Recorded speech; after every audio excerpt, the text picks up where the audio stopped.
Hello everyone and welcome to another tutorial. Today we'll tackle a handy feature holding a phone call on your iPhone running iOS 17.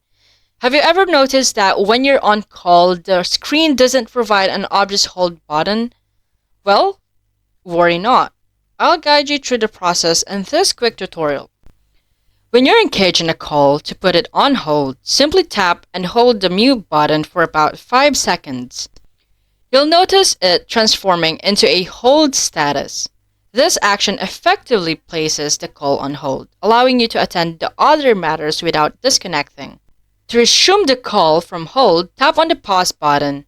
This will seamlessly bring back the conversation between the two parties. In summary, to put a call on hold, press and hold the mute button. Wait for the transformation to hold. And to bring it back, tap on the pause button. If you're eager to explore more iPhone tips, Android insights, or social media app tricks, make sure to subscribe to this channel.